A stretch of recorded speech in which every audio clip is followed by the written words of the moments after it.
Okay, hi everyone. We're here with No Peasants number. I don't know what we're up to now. I think it's you guys are 25 and 26 candidates. We have another libertarian panel this week. Next week we will have a green, but there aren't a lot of greens running this year, I've noticed. So we've had Uh, a lot of really great independents and libertarians, and of course, our goal is just to support third party and independent candidates and find those areas where they agree on, like you saw on our candidate pledge. So I guess Phil should be joining us in a minute, our other co host, but I think I'll toss it to you, Michael, if you want to. Oh, there he is. You maybe want to oh, do the introductions.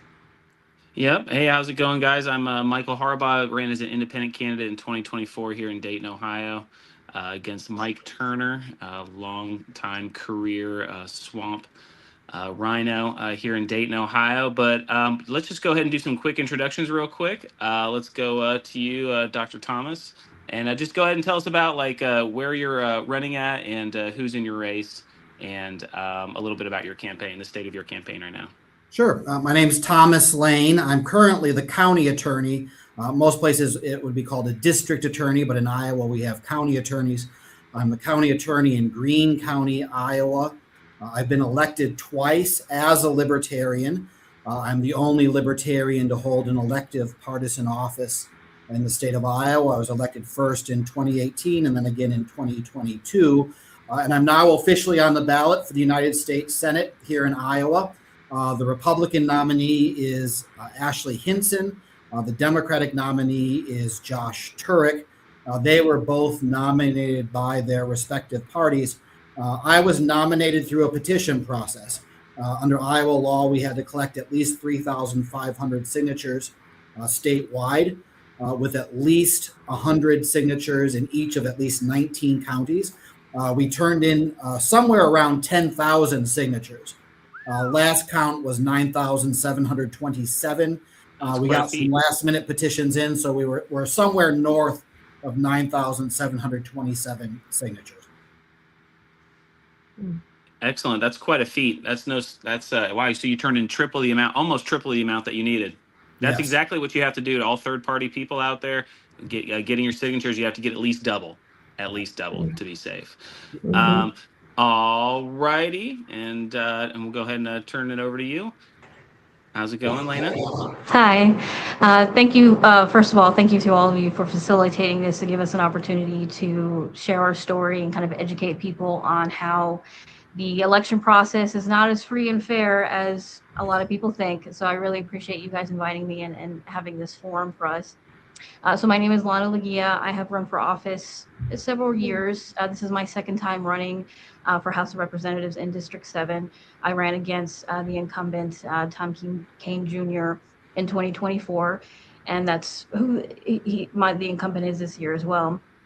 The Democrat candidate is Rebecca Bennett, and there were several independent candidates, but they are slowly being kicked off the ballot as the weeks go by. There was no Green candidate. In 2024, they had a full slate. The Greens really did well that year. This year, they have a few running in other congressional districts.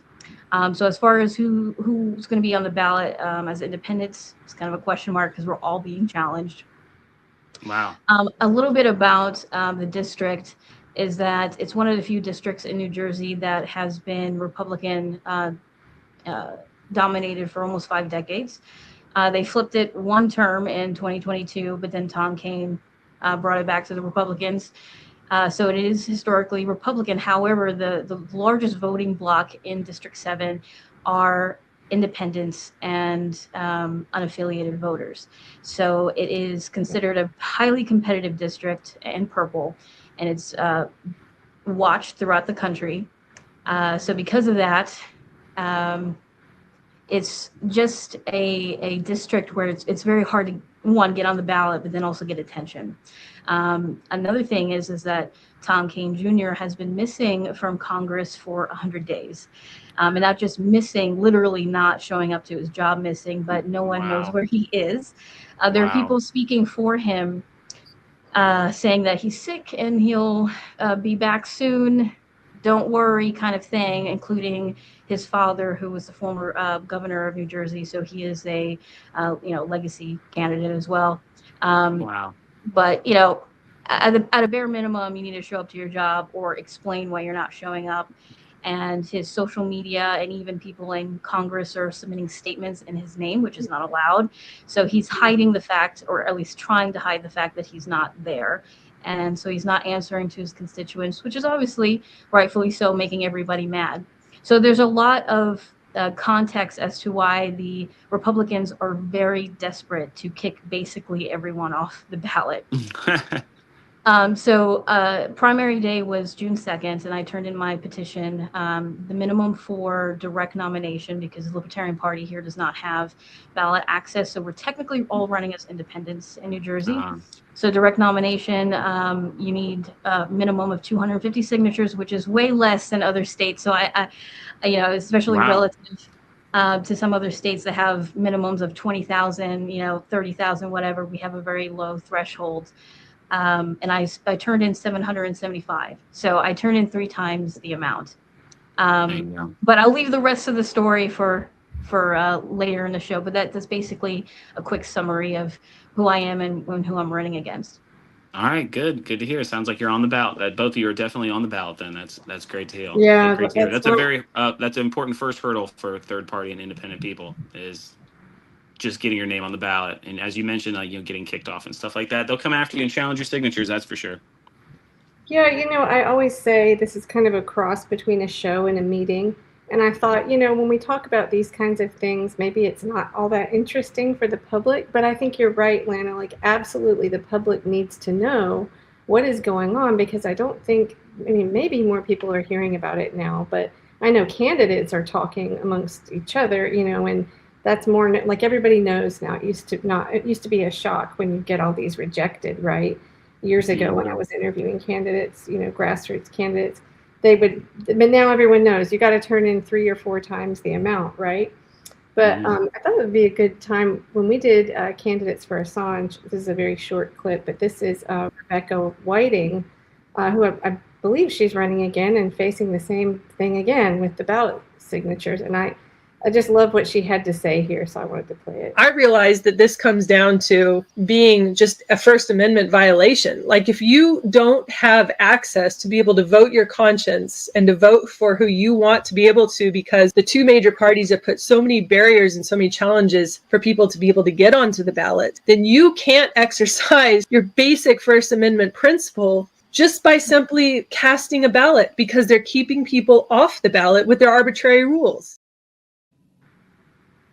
So, yeah, I just think it's really important that we talk about it. And it seems even worse this year. And it's not funny, but it's kind of, when you told me that now you had isn't it a Democrat Secretary of State that came in? Like, this will happen often where, people will say, oh, well, the Greens will come in and help the Democrats will come in and help the Libertarian candidate because they want to spoil the vote or whatever, and vice versa. And I know that Pete Karras, who's a Green in Wisconsin, he had that happen, and some Republicans came in to help him. And I thought, well, you know what? Then let them spend their money on attorneys and fight that out that way. If it helps you, then that's a good thing, I guess. But legally, would you want to talk a little bit about this? The judge that ruled against you initially, Lana, and then it was reversed, and now they're repealing it? Yes, there's several steps in the story. So initially, the state Republican committee did challenge my signatures based on 2 reasons. One, they were challenging 303 for basic reasons like the person wasn't registered to vote, your common reasons. Or the person was out of district or whatever. But even if I were to concede that those 303 signatures were invalid for one reason or the other, I would still have my minimum. So that really wasn't an issue. The crux of everything was that my circulators, not the people who were signing, my circulators were residents out of state.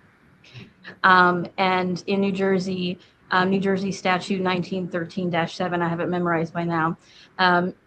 it states a couple of stipulations for circulators, one of them being that you have to be eligible to vote in New Jersey.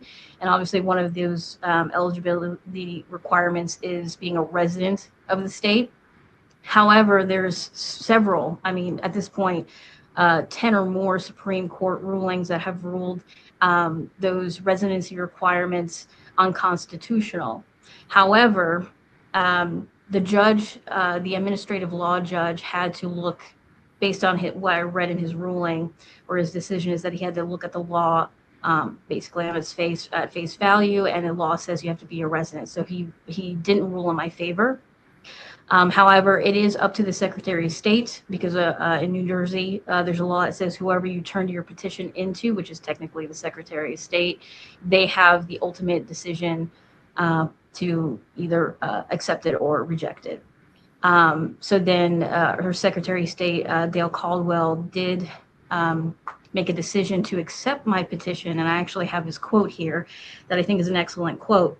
And in all of these documents, you'll see Arsenal v. Wade being referenced over and over and over again, because that's the most recent ruling in 2021, a Supreme Court ruling stating that residency requirements are unconstitutional. And just 2 months ago in New Jersey, Dale Caldwell made a decision similar to this for a Democrat candidate running in District 12, who coincidentally was actually my opponent in 2024 for District 7. Now she's running in District 12.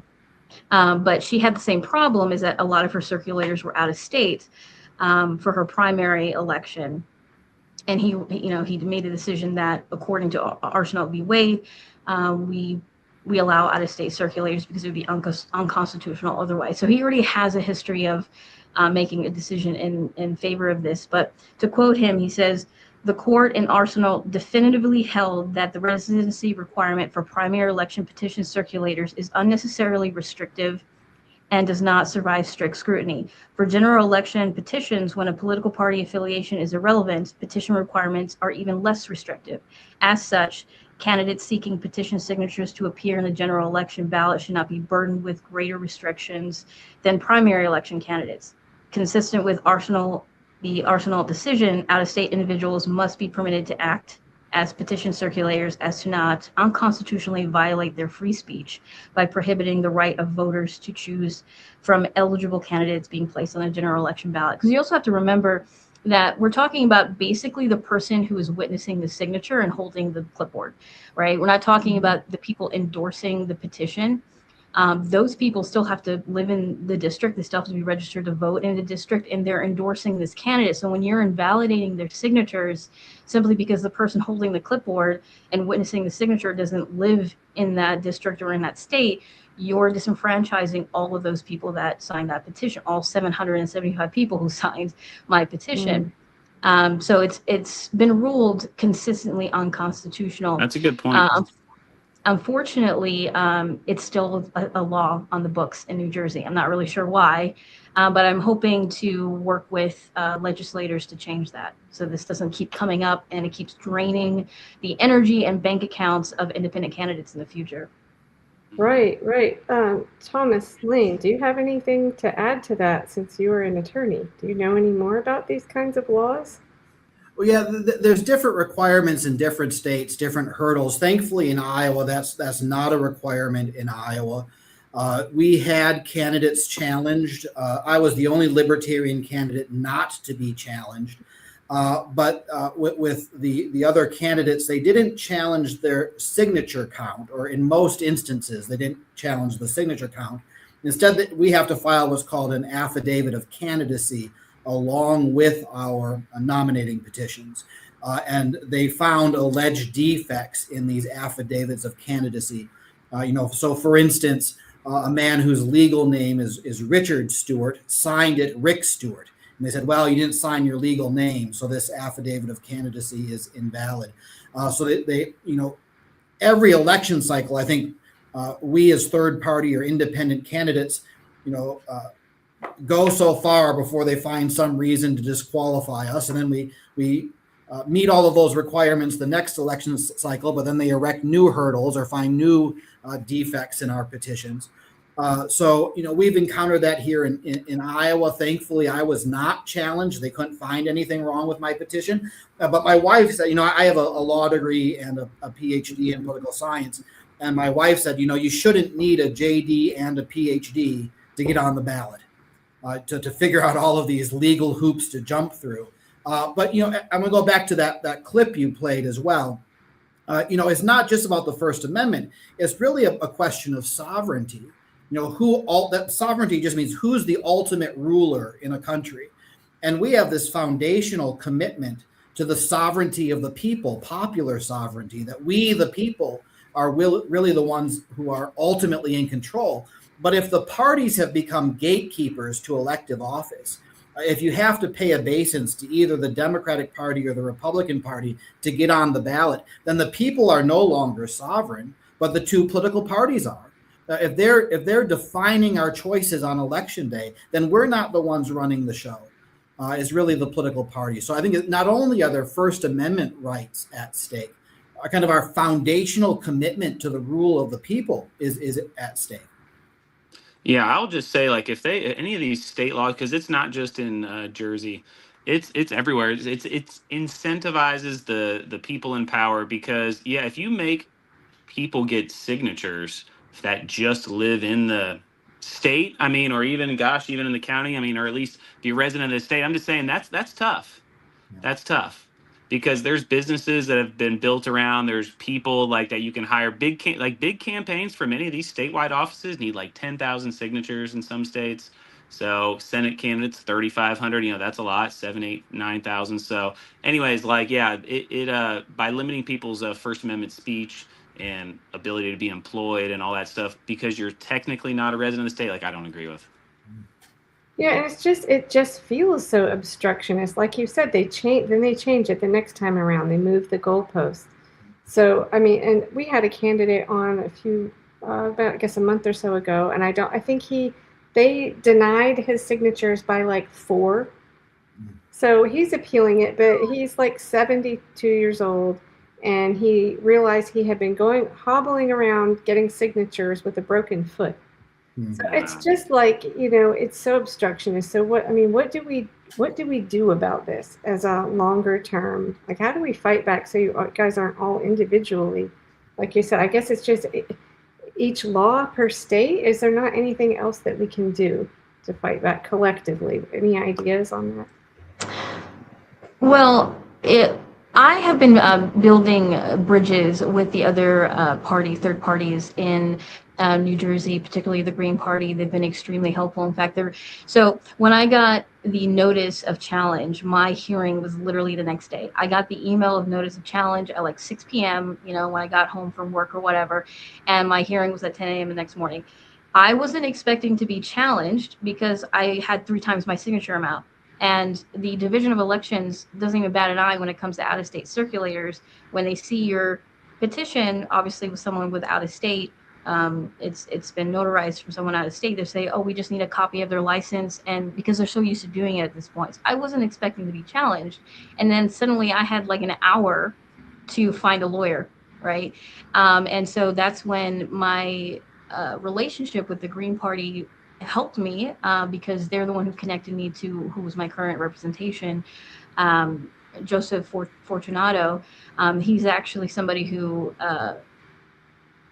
represents the Green Party mostly, and he even said, is there a Green Party candidate in your district? Because he wanted to make sure, he's loyal to the Green Party. But without that connection, I wouldn't have a lawyer, and I don't know if the outcome would have been different.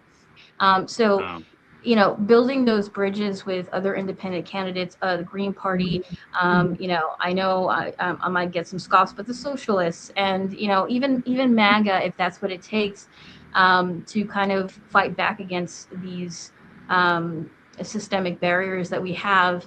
And, the whole process of challenging petitions was supposed to be a safeguard for fraud. Are your signatures real? Did you really go around and stand in front of a ShopRite or a Wawa or whatever and collect these signatures? And now it's turned into this, battle of technicalities.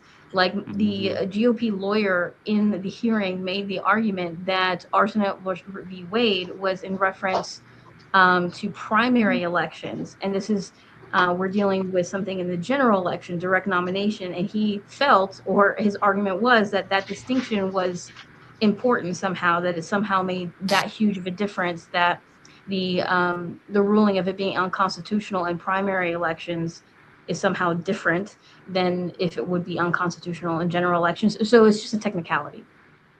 So I think kind of building those bridges with people who may be your opponent at some point in a future election, and maybe you don't agree on everything. But this we can agree on is we all know that ballot access is made difficult on purpose, and it's something that we can work together on. Right, Agreed. right. Thomas, do you have any experience with like other parties that dealing with the same thing? No, not really. The Libertarian Party is the only third party right now that really has any sort of organization or presence in the state. You know, historically we would have maybe a Green Party or Reform Party, but you know the Democrats and Republicans in our state legislature have been successful at largely stamping out these parties. They've changed the definition of a political party to make it harder for an organization to even qualify as a political party. They've moved up the deadline for third-party candidates, or what we are called non-party political organizations. It used to be we had until the middle of August to file our nominating petitions. They've moved it up to June 2nd. You know, we lost 10 weeks of time. They narrowed the window of time by 10 weeks. And of course, took away the time when there's county fairs and, you know, outdoor activities. So instead we had to be out in February in the snow and cold collecting signatures. So really in Iowa, you have the Republicans, the Democrats, and the Libertarians, and that's it. I think there are one or two true independents who have made it onto the ballot this year in November, but otherwise it's Libertarians. Okay, I think Phil, are you able to be on? Do you have because Phil has run for office several times, and he probably has a thing or two to add here if he can't get on. No, I guess not. I can piggyback off something Lana said as well. Yeah, go ahead, please. You know, in terms of changing things, because we don't have the ability to ally ourselves with other third parties, you know, I think really a huge part of this is just raising public awareness, public consciousness. You know, in Iowa, at any given time, a plurality of the electorate are independents, and you know, we know there's this phenomenon called negative partisanship, where a lot of Democrats are registered with the Democratic Party and vote Democratic, not because they like Democratic candidates, they just like them more relative than Republican candidates. They're not voting for the Democrat, they're voting against the Republican as the greater, and vice versa. A lot of people, especially here in rural Iowa, I'm in a very conservative Republican part of the state, you know, and the other elected officials tell me, other voters tell me, you know, they voted for Trump not because they liked Trump. They didn't like Trump, but they just could never vote for Kamala Harris. So everybody's voting against someone and for someone. And if you take disaffected Democrats, disaffected Republicans, third-party voters of all stripes, independents, we're the majority. You know, a Gallup poll in October showed that more than 60% of Americans would prefer to vote for a third party. So we have to kind of destroy this illusion, this narrative being propagated that a vote for a third party candidate is a wasted vote. When in reality, you know, if we all go to the voting booth on election day and vote our conscience, we won't be voting for the losing candidate. We'd be voting for the winning candidate, because that candidate would actually have the support of a majority of the people. So we just have to dispel this myth that we have to choose between an R or a D on election day, and help the public kind of raise awareness that we, the disaffected, are the majority. Right, right. I mean, I witnessed from, you know, you've heard about the Stop the Steal stuff from the Republican side. I witnessed after the 2024 election when Trump was reelected, I witnessed, you know, all these election conspiracy theories being thrown around on the Democrat side, and they were calling something drop-offs as evidence of fraud, and all it was basically split ticket voting, and where independents were voting down ballot. So on the Democrat side, they're voting blue down ballot, but they didn't vote for Harris.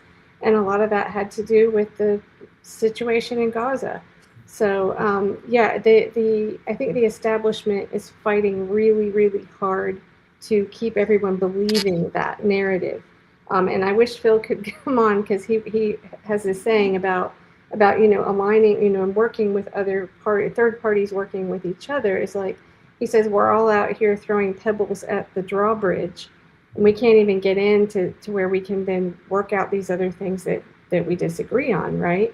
Mm. But yeah, so that's part of why I started this, is because I started to see that there were such an overlap between Greens and Libertarians and Independents when we were hosting candidates for Assange.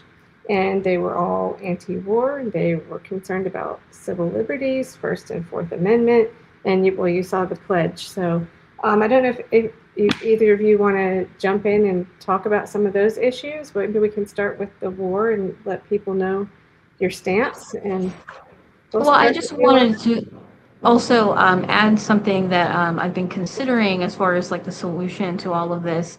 Mhm. One of the things is to add on to the conversation is that, okay, everyone thinks it's a wasted vote, but if they knew how hard the Republicans and Democrats try to kick us off the ballot and keep us off the ballot, because we're a threat, Right. they wouldn't think it was a wasted vote.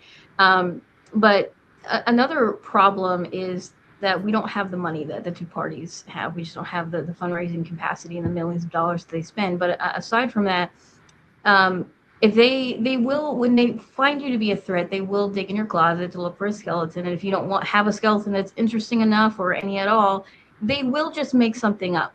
And they will spend hundreds of thousands of dollars in these negative ad campaigns, lying about you. I've seen it with other candidates.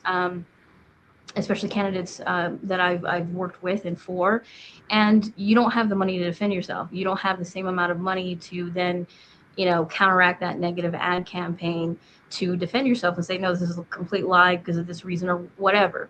And so I wonder if instead of trying to, I'm not saying stop trying to get ballot access across the state for all third parties, but because the Democrats and Republicans control the laws in their legislatures, they're not going to make it easier for competition to come in. Maybe going through FEC laws and putting caps on how much you can spend on a campaign, so that it evens it out a little bit, or something similar to that. Excuse my dog's in the background. But it kind of evens it out, especially in New Jersey and in other states. The two parties have access to tax-funded money. So in statewide races, if you raise $500,000, at least that's what it is right now, as a Republican or Democrat candidate, they will match those funds. So now you magically have $1 million out of nothing. And third parties and independents obviously don't have access to those funds. And so just right off the bat, we're at an extreme disadvantage because I have $1,500 in my campaign account, especially after all these legal fees, as opposed to the $1 million that they are, out the gate with. So that's something that I've been talking with people about, is trying to go around state laws in that way. I wonder too, and then, well, Phil, actually, why don't you jump in, because you're finally on. I'll jump in. Sorry I'm late, everyone. A little background. I'm in the process of moving from one apartment into my fiance's house, and I've had nothing but hassle with. Plus, UL Cellular is now converting to T-Mobile, and they're totally screwing things up too. So, at any rate, and I saw you have another grandchild. Yeah. Oh, yeah. And I've got two granddaughters. Number 2 was born on Friday.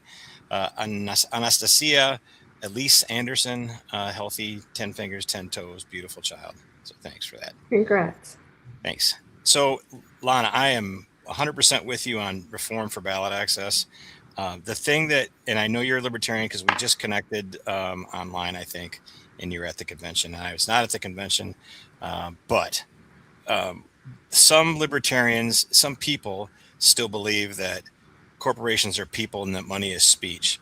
And I am on your side in regards to this. I know that you would have thought about that before proposing something like caps on spending to kind of even things out. But I believe that the founders of this country would never have conceived of corporations as people and money as speech, and that's an aberration. That's a misuse of justice in late 19th century Supreme Court cases that got but by the power and influence of big money got screwed around, so that now we're suffering under that whole paradigm. But yeah, I think the founders envisioned, and that anyone who really thinks hard about it envisioned an idea of a public square where everyone could speak and everyone could be heard, and certainly money, and especially corporations with unlimited spending as money as speech, skews that so that we're not anywhere near a fair playing That's right. field. I support that 100%.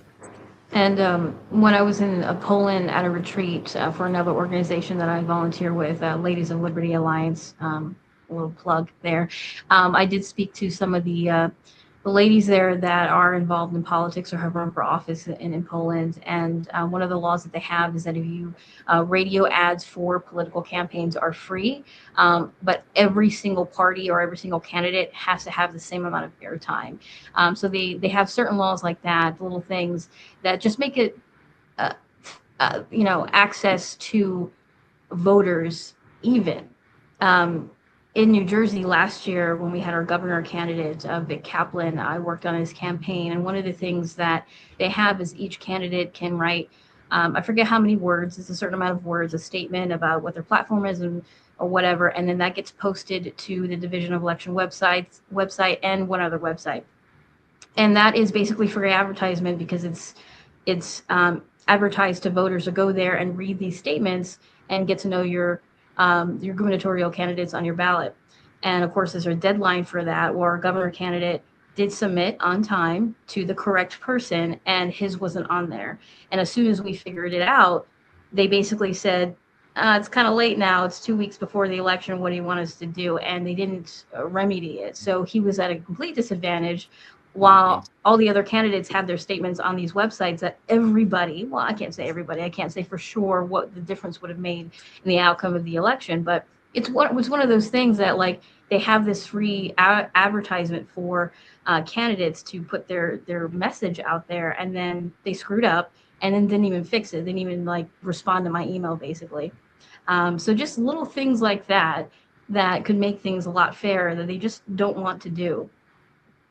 Right. Well, let's see, we're at about the bottom of the hour. Why don't we go to, we'll tackle the issues on the pledge, if that's okay with you. I imagine you all are hearing most of the country now is against the current war going on. Would you like to say anything about your stance on that? And I take it you will not take AIPAC money. I can start off. Yeah.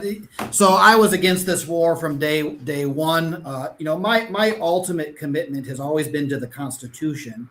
When I was elected district attorney, I swore an oath to defend the Constitution, as does every elected official in the country. And this war is absolutely unconstitutional, as has every war since World War II. Congress has not declared war since World War II, and there should not be an offensive military action without Congress's approval.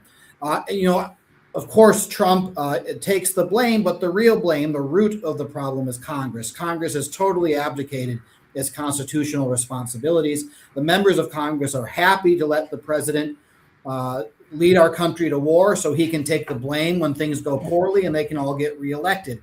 At the end of George W. Bush's presidency, he was deeply unpopular.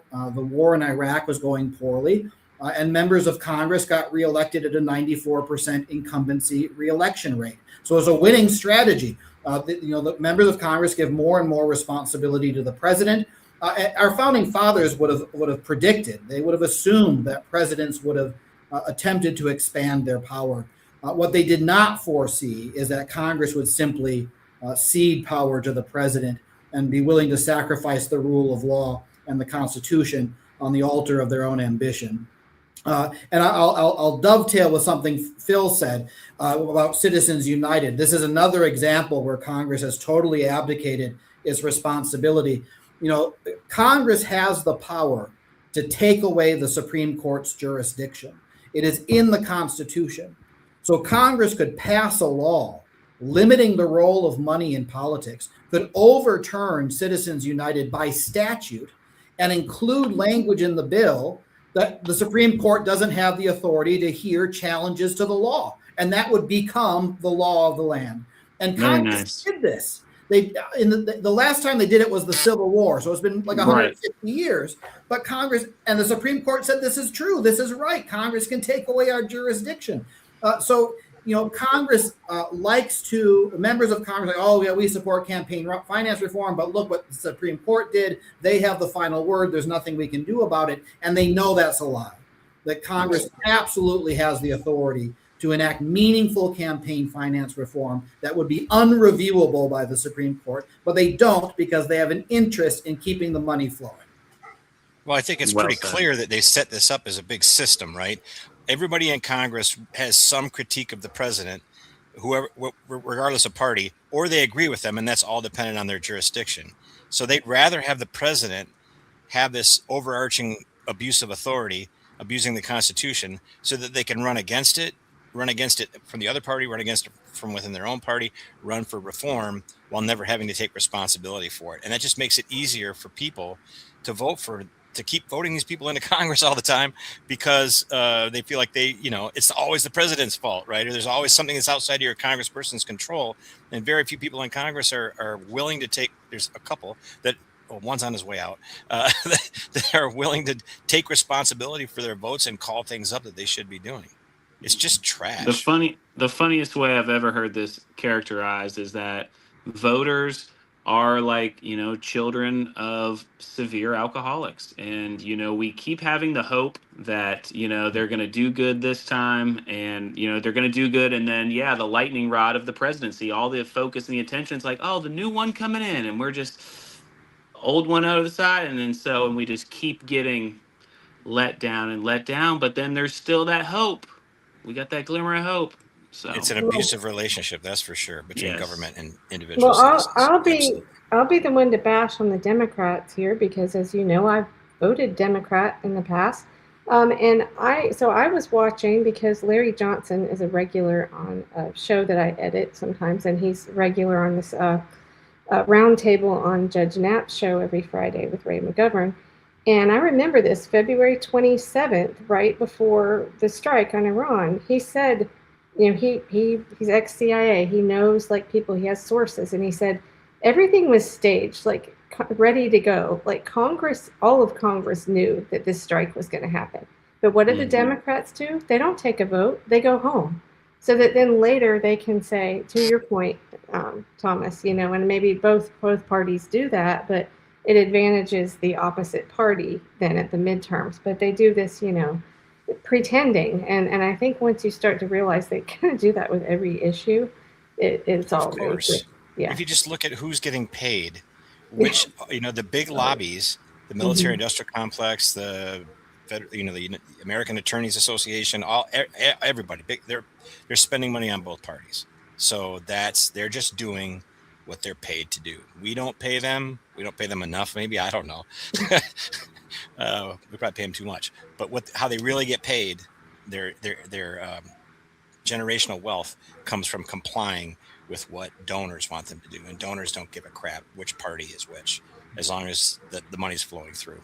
It's been just shocking. I remember we were in the middle of doing candidates for Assange. I've got a clip of you, Phil, talking about what was going on in Gaza, and it was just horrifying. And the fact that we're still, nothing's happened to anybody, it's just, I don't know. What do you, Lana, what's the sentiment? I'm assuming people in your district, they're tired of war too. I mean, it's what 70% of American people don't support it, right? What are you hearing? Oh, you're muted. Sorry, I mute myself in case my dogs make noises in the background. Yeah. So when I ran in 2024, my platform was the same, very anti-war, end the surveillance state. I did have immigration on my main platform. This year it'll be a little bit different, but those are two things that I'm very, very passionate about: is ending the wars and ending the surveillance state. And now it's even worse, especially with these data centers and all these things.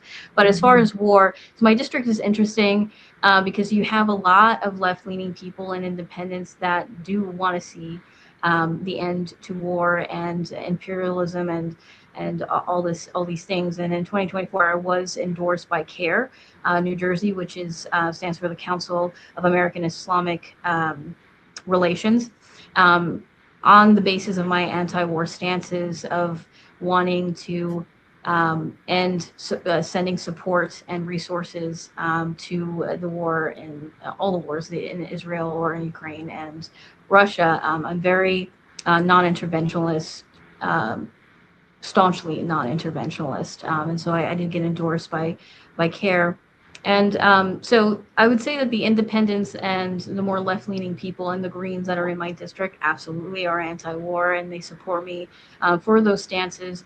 But then you come to the Republicans in the area, and they're not just your run-of-the-mill moderate Republicans. They're MAGA, and MAGAs can be predictable and unpredictable at the same time. And unfortunately, they fall for the propaganda, the neocon propaganda, where, if we're not spreading freedom through force, we're not doing our job as Americans, or, whatever. And so when I talk to people about the war in Iran or what's going on in Gaza, they believe the propaganda that Muslims want to kill all the Christians or convert the entire world, and they're dangerous and they shouldn't be able to immigrate here, because then you also you bring in immigration in here, and they genuinely believe these things, and they believe that if you hold those positions or you believe you're subscribed to these religions, that you deserve to die. Like, unfortunately, it really is that extreme with some of these people, and it's hard to have a rational conversation to help change their mind in those situations.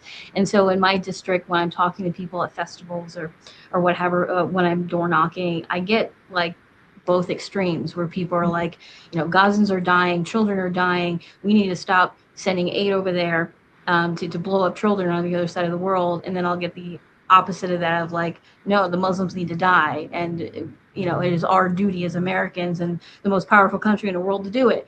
And it's like, okay, this is going to be a little bit difficult, So is that an age split too? We last week we spoke with Jeremy Todd and Jamie Remy, and Jeremy's running in Massey's district, Kentucky's 4th, and we talked about the AI that was used, and that really worked on the older Republicans. Are you seeing that a clear split, a divide age-wise on the Republicans? I do see that it tends to be boomers and maybe your older Gen X people that still have faith in their government, that if they have to spy on you, it's for good reasons. Yeah. Or if they have to send bombs to bomb children on the other side of the planet, it's for a good reason. It's for your protection. Like, a lot of that generational difference is definitely there, that they believe that the state is there to protect you and that they care about you, and the violence that they enact on people is for your benefit. So yeah, I definitely see that in the older populations, unfortunately. Thomas, is that the same for you where you are? Do you notice that divide?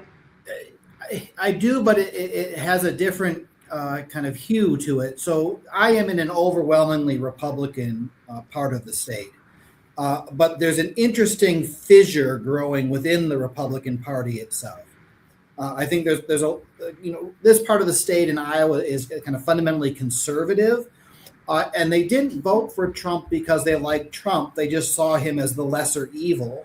But I think when Trump promised no foreign wars, they remember that, right? And the tariffs are hurting our farmers terribly in Iowa.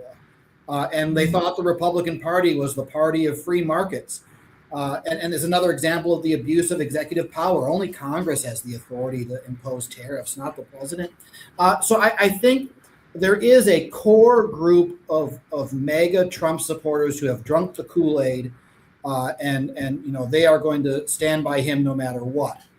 I actually think that represents a very small segment of the Republican voter population here in Iowa. At the Iowa caucuses, the message that came out through the media was that Trump overwhelmingly won the Republican caucuses 2 years ago. And that's really misleading. Only 11% of Iowans voting age Iowans participated in the caucuses. Of that, like 6 or 7% were at the Republican caucuses. And of that percentage, like 80% voted for Trump. So Trump did overwhelmingly win the Republican caucus. But you're talking like 5 or 6% of the population of the state. So I think he has the support of a very vocal, dedicated, militant minority within the Republican Party.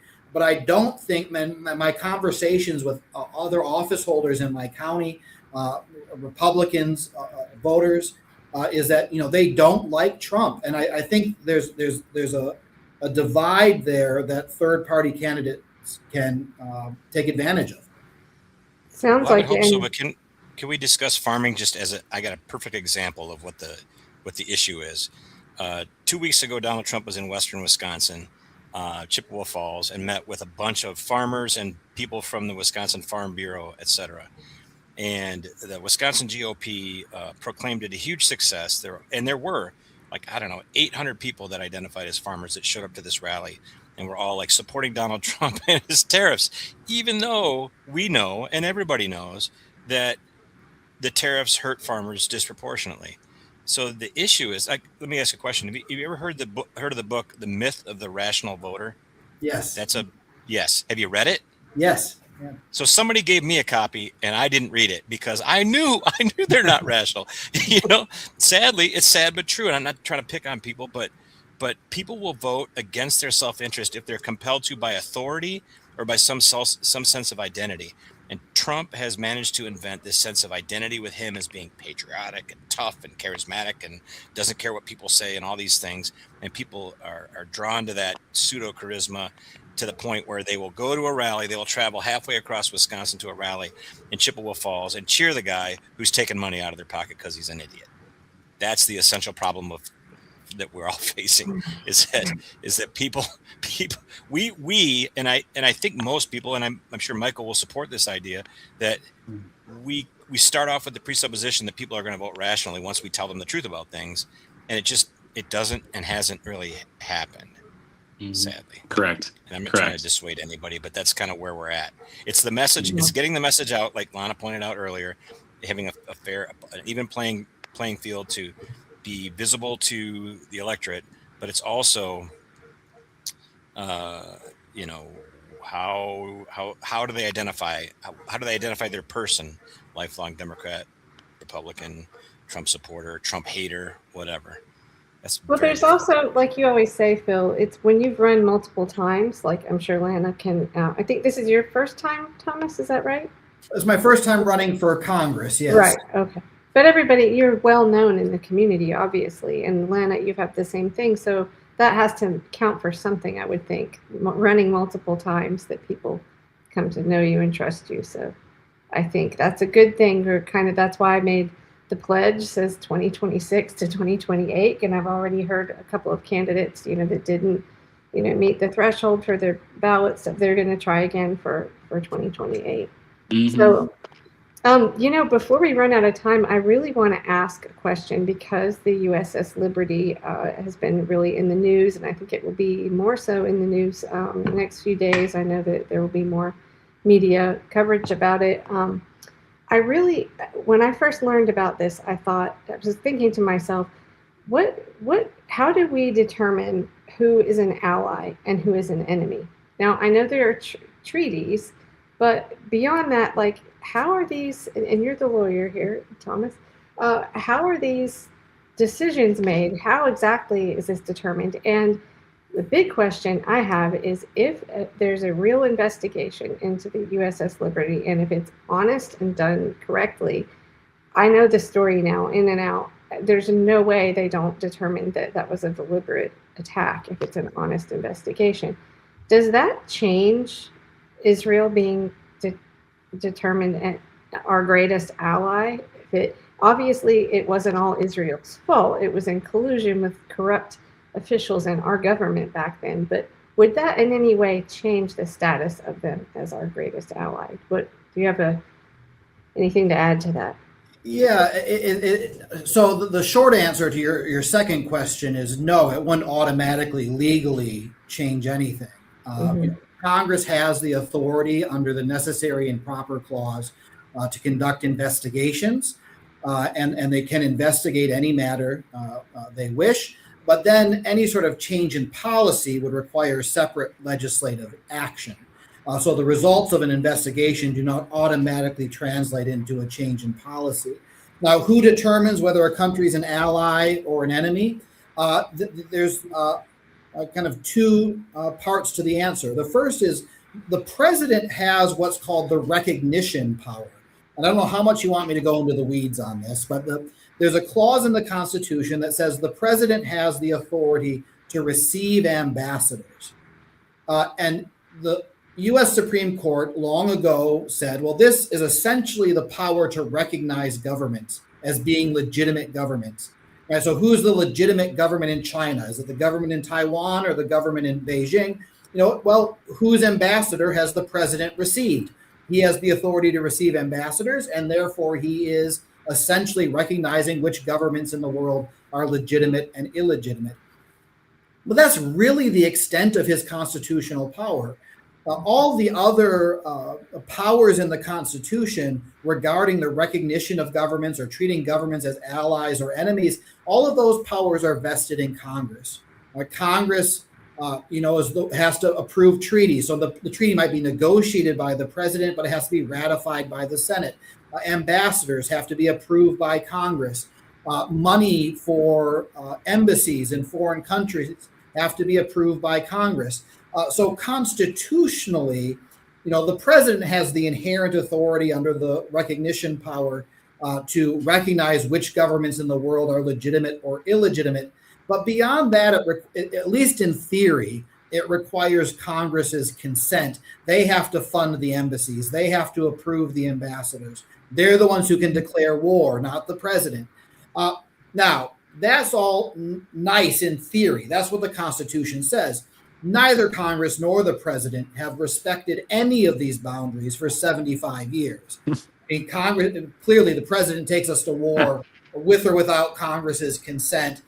And Congress, again, has just kind of wholly abdicated all of its responsibilities and ceded all of this power to the president. So even though, according to the Constitution, the president's independent authority extends only to the recognition of foreign governments, in practice, the president is setting our foreign policy. And I'll just give one quick example. Treaties. They don't exist anymore.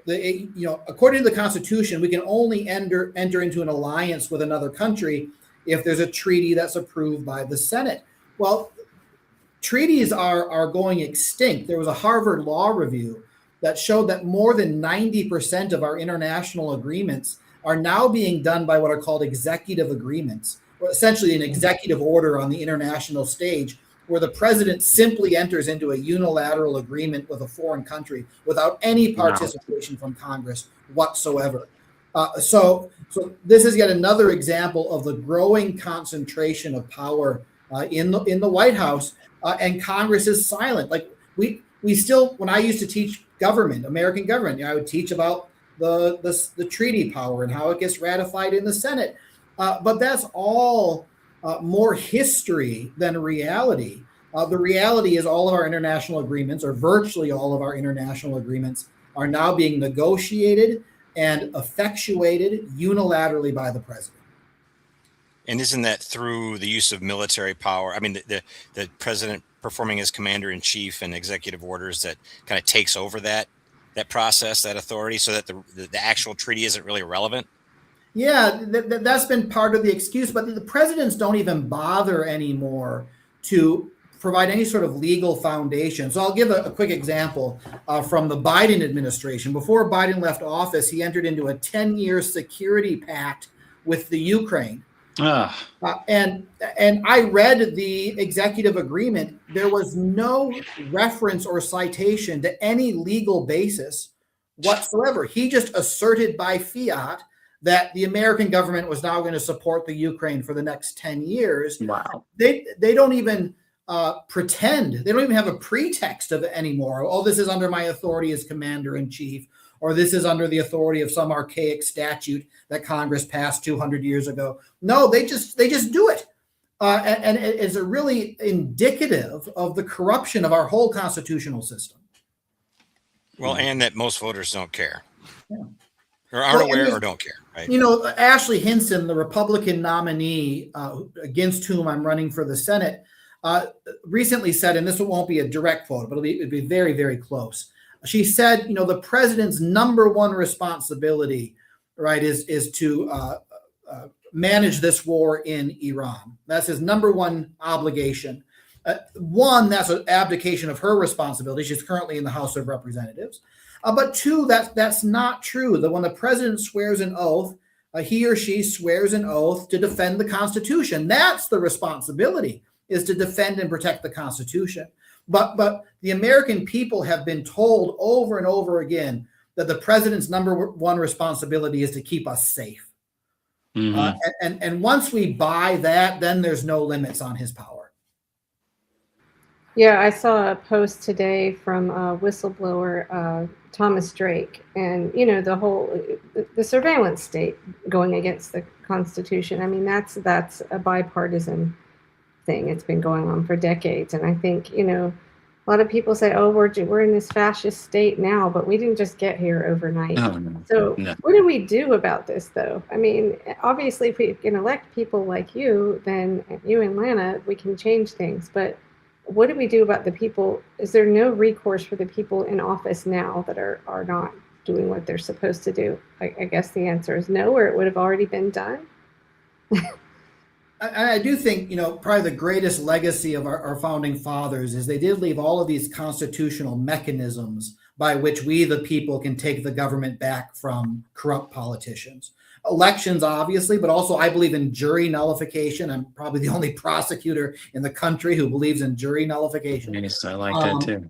The amendment process, the genius of the American Constitution, what it really boils down to in Article 5 is that we can have a peaceable revolution. We're the first government in the world where there's a process by which we could essentially destroy our government and rebuild it peacefully through an amendment process. So our founders, those are just three examples of these mechanisms that our founding fathers bequeathed to us that I think that they're still at our disposal, but I think time is running out. You don't like tar and feathers? I kind of like tar and feathers. Lana likes tar and feathers, I bet you. Well, do you guys want to tell? I mean, I know you still have this legal battle going on now, Lana. Do you want to tell people where they can? Like, I think when candidates are asking for donations, I think people more often respond better when they know exactly where it's going. And I think if people know you've got legal fees and they want to support you, well, how can they do that? One of the things on the pledge that I really, really like is transparency. Every job, every volunteer position, every leadership position I've been trusted with, that's always been my top priority is transparency. So I'll tell you exactly what my costs are. I don't think I mentioned, so, you know, there was this big win last week when our Secretary of State, Dale Caldwell, ruled or made a decision to accept my petition. But then today, at the end of the day, my lawyer received a letter saying that the GOP is going to appeal that decision. So this is going to go on for a while. And my lawyer is being very fair about his fees because I think he's passionate about this. He's run for office. He's a Green Party member and supporter, and he knows that this is going to affect everyone, every third party, every independent going forward if this doesn't go in our favor. And he's asking for a $4,500 retainer, which I think is incredibly fair, given some of the fees that other lawyers would be asking for. I currently have $2,500 that is going towards his fees, so I'm about halfway there. So I would appreciate any donations that people are willing to give for this specific effort. You can go to my website, lanaleguia.com, or you can find me on X, and all of my posts have the donation link attached.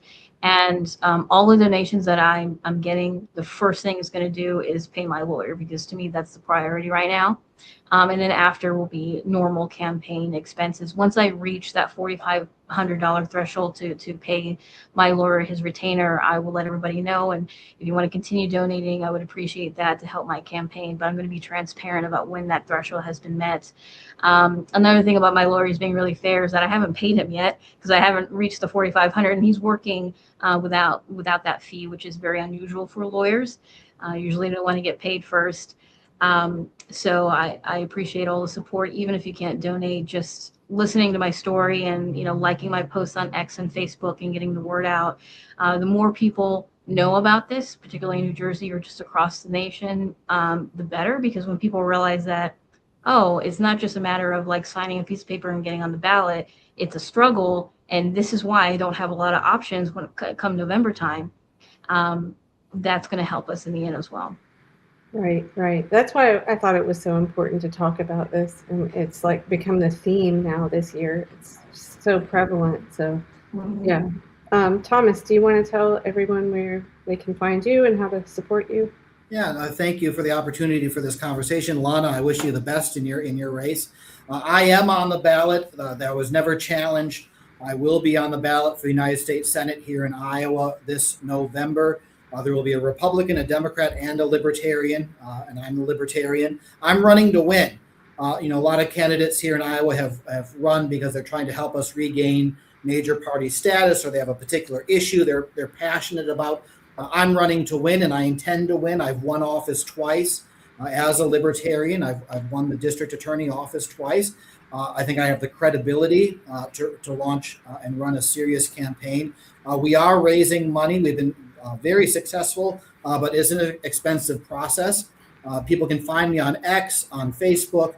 My campaign website is Laehn, spelled with my last name, Laehn, the number 4, and then Iowa, IOWA.org, Laehn4Iowa.org. There's a way to contribute through the website. We want to commission a poll to get on the debate stage. I have to be likely the media again changes the goalposts, but in theory, if I'm polling above a certain percentage statewide, they would invite me to participate in the debates. But of course, when they run their polls, they only list the Republican and Democratic candidates. And if I'm not included in the poll, then how could I ever reach the threshold? So we're going to pay for a professional poll to be done. I believe I will be polling well above the threshold to be included in the debates. We're raising money for media outreach, commercials, billboards, yard signs, all of the expenses that come with a serious campaign. But that's what it is. We have launched a serious campaign. I will be on the ballot this November, and any help people can give, even if it's $5 or $10, that adds up, and that's how we're going to win. That's great. Well, thank you both so much. Yeah, thank you both. Yeah, Imagine this country if we just elect all these candidates we talk to, right? Well, guys? yeah, that's a big if, but we're all Well, for it. I don't know. I think it's growing. The number of independents are growing, and we just have to fight these small battles that, when you start realizing it's not just you, right, with the ballot access, then it becomes a little less intimidating, I hope. So, okay. Thank you guys so much. Thank All you. right. Thank you. See you guys. Okay. Good night. Bye. Good night.